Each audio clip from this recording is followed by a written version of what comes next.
Hi there YouTubers, welcome back to my channel, Workshop Fun. I just realised today I have turned around and talked a lot about my woodwork machinery and all my vintage tools, but I've never really done a video on my good old drill press. Without this lump of machinery I would never have been able to do a lot of stuff on my vintage machinery. It's no ordinary drill press now. I've done a few bits to it over time. The main one that I can tell you that I've done is, it used to just be a half horse. Well, as you can see from that motor, it's certainly not a half horse anymore, it's a one horse. I believe that's a CMG Australian made motor. Seems rock solid. The reason why I upgraded it to a horsepower rather than half horse was I found that when I was drilling the bigger holes, even if I had pre-drilled the holes, like gone in stages, say from 5mm to 7mm to 8mm, I found when I started getting into drilling 12mm holes, even say from 10mm to 12mm, that the drill press would stop. The half horse just couldn't handle the torque that was required, because when I'm drilling holes of that diameter I slow the drill press right down, and this drill press can go slow, which is great. It's got 3 pulleys in there and you can slow it down to something like, well, I think you can slow it down to 60 RPM, so 1 revolution per second. So you can really slow this thing down and just use oil, and that causes a lot less friction on the drill bits, especially when you come to drilling steel. It's fantastic to be able to do that. But when you got up to those bigger diameters, the half horse just couldn't cut it. It was just always stopping, became a pain. So I started looking around for this, well, not for this, but for any motor, and I preferred with this a modern motor because it is a fairly modern piece of equipment, and I wanted, of course, a ball bearing motor because it needed to go upright, so I didn't want sleeves on the shaft. It needed to have ball bearings, and preferably sealed because I don't really want to be greasing anything or anything like that. I just want to be able to turn this on and use it. So one of the other things I had to do too was, when I bought this, actually I'll tell you a bit of the story behind it. When I bought this off Trade Me and I won it for $50. This was painted, the top was painted an ugly blue, the hinges were stuffed, the handle was broken, so I've fixed the handle now and I've put this in. It's a stainless steel arm.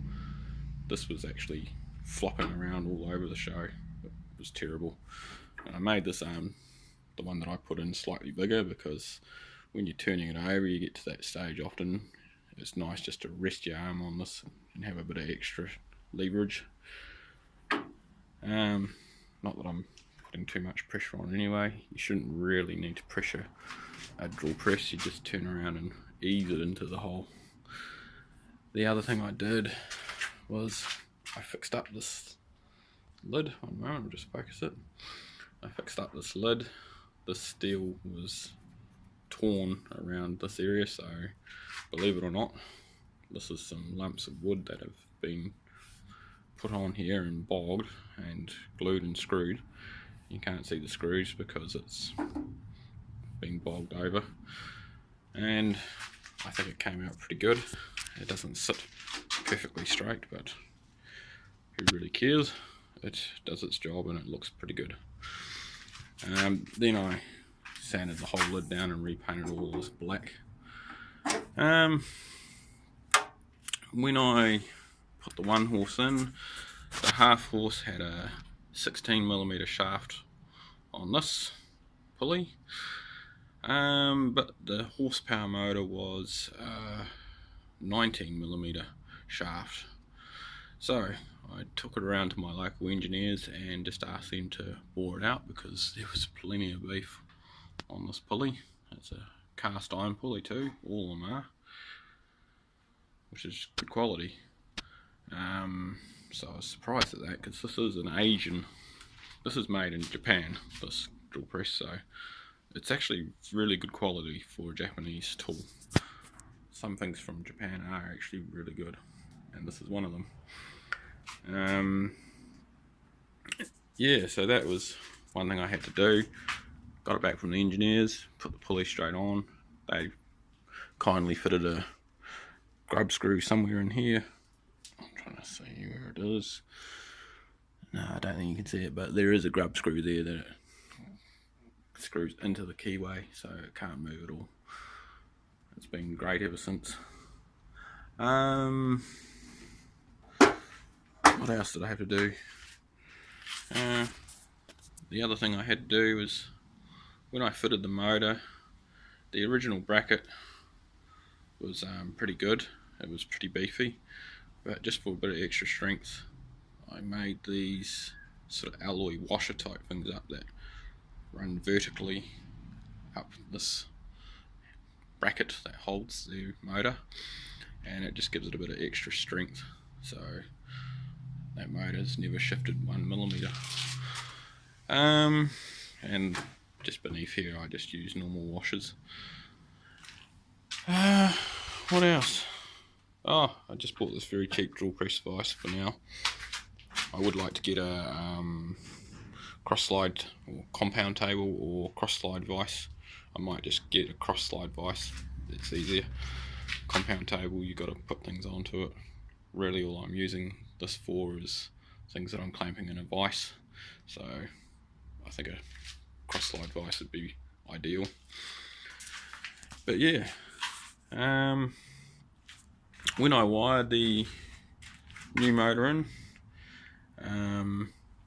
I just turned around and rerouted this, and this little grommet thing is off a steam mop, so I just drilled a hole in the side of the casting here, and that's the wiring for the drill press. So it's from the switch which usually hooks into the motor, and in behind here is a little screw, a terminal block, and the 3 wires hook into there, your positive, negative earth, or active, phase and neutral.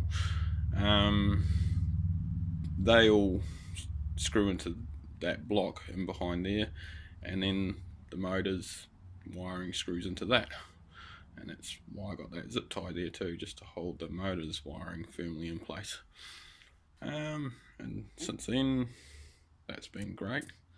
Sorry, mind my finger. Yeah, that's really about it. Didn't take me too long to do this because I didn't want to get too ambitious with it. I just wanted to get it up and running good, so I could use it for getting all my other machinery done up. So thank you very much. If you like this video, please hit the like, and if you wish to, please subscribe. Thanks.